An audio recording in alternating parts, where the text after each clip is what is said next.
Alright, I took off the MCS adapter from the salt gun. I put it on this. I'm going to charge it right now, and I'll see if it keeps charged or if it hisses and leaks all over the place.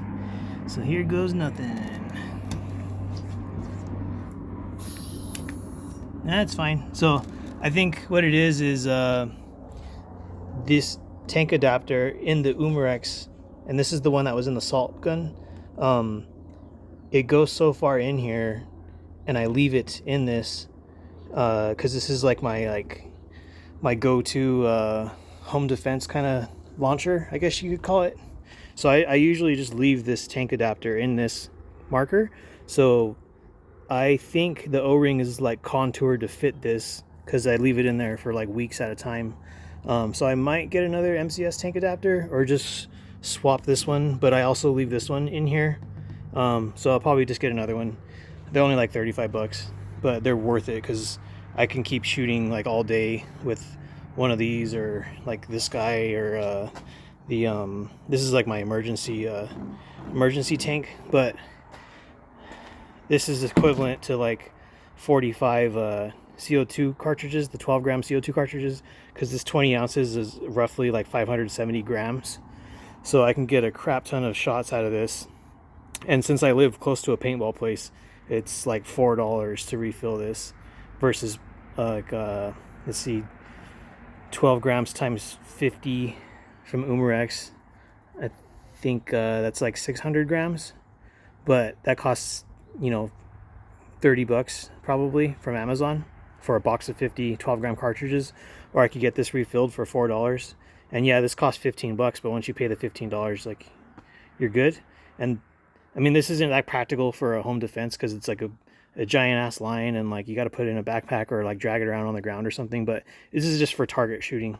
So I have the rotamine rounds in this, and I put up a new target, and I'm gonna put on the backpack and pause the video.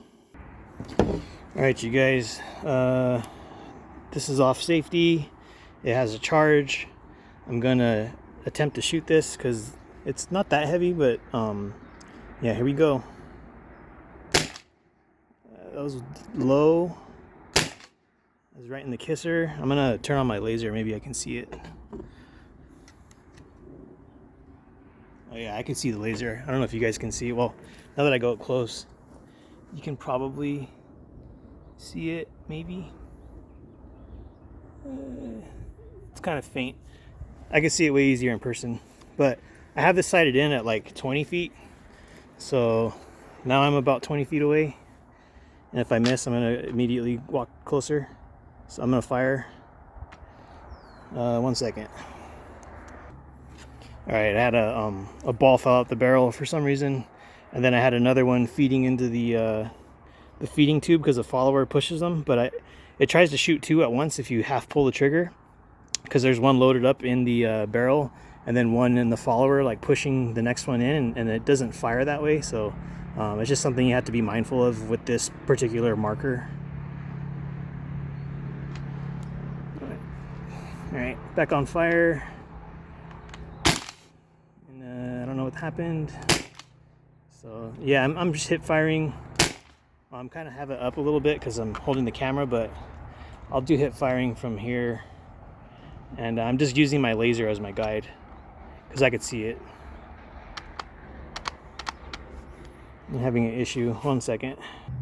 All right, I had another one of those like double ball, two balls trying to feed into the barrel at the same time and stuff. So I am actually kind of hip firing. Like I'm not looking down the sights or nothing. I just have the laser pointed at his forehead right now. So that hit a little bit low, but it hit. And that hit a little bit to the side. And I'm out of ammo. So I'm gonna reload this thing and then shoot again. I like shooting this one. I just know that it's like super strong, so I feel like my clothes that I have in there, they're old and I just use them to work, but they're getting torched. There's like holes and like ball divots and stuff appearing in them, which is fine with me because like I just use them to work outside and stuff. So it's not like I'm going to like a fashion contest or something in those things, and they're old. So 1 second, I'm gonna reload this tube. All right, I got it loaded back up. This holds 16 rounds, but I'm just doing 10 because I get those random little shooting issues. The reason I picked this over the HDX is because it was about 130 bucks cheaper. I got this for like 170 plus tax. So it was like 180, I think, 182. And then I have a 12 gauge, like an actual 12 gauge shotgun, and I wanted a semi-automatic. And this is cool because you could just keep pulling the trigger and it shoots faster because you don't have to pump each time you're shooting. So that's kind of why I picked this over the HDX. Basically the price, and I don't have the functionality of a semi-automatic shotgun. But I mean, you're just shooting one paintball, but to me it's fun. So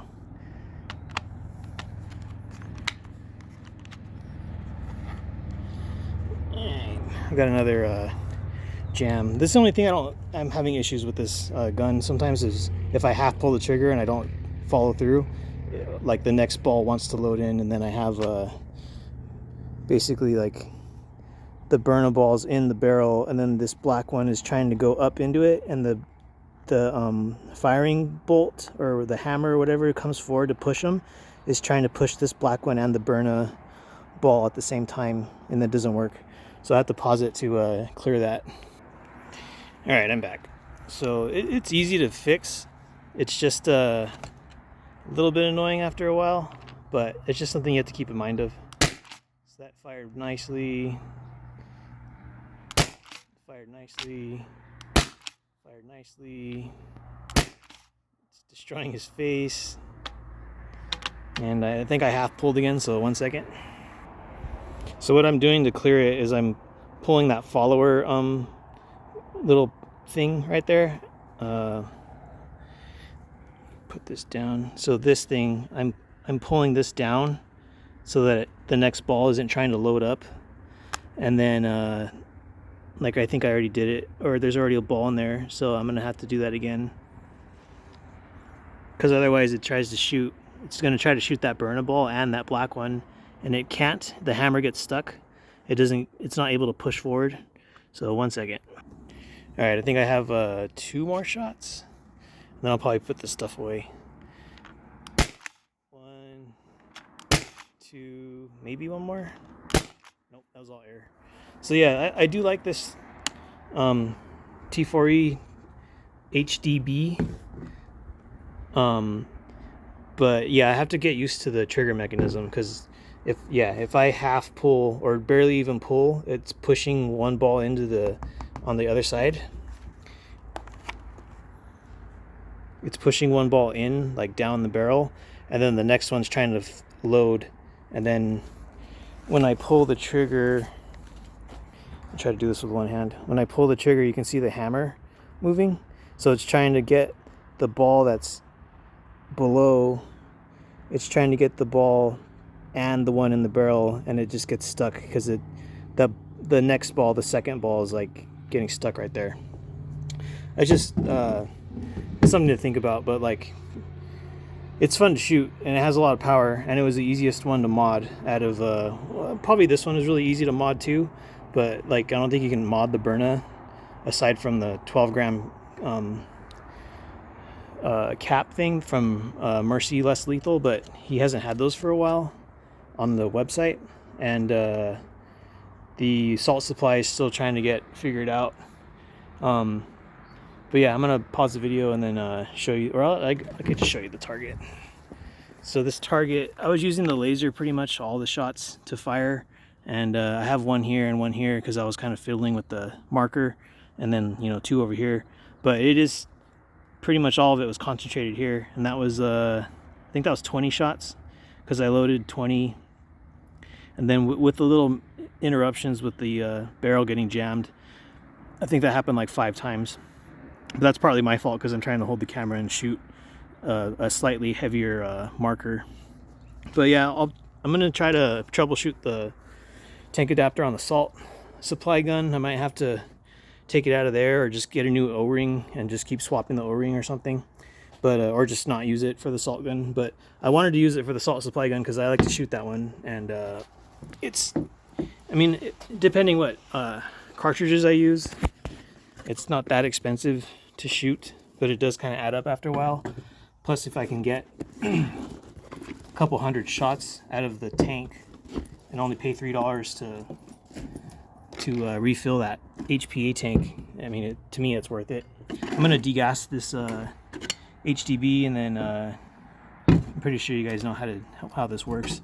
So I take the pressure off the tank, and then this new remote line adapter, it just stops turning when it hits the top, and there's no more room. My old one, it will just keep spinning, and the top of the valve thing will pop off. But I'm gonna release the gas, so there's no more gas. A little bit, there's no more, and then yeah, I have to push this button to get rid of the rest of the gas, because there's not enough to make the marker fire anymore. But there's still a little bit in here. And yeah, it's all gassed out, no more gas.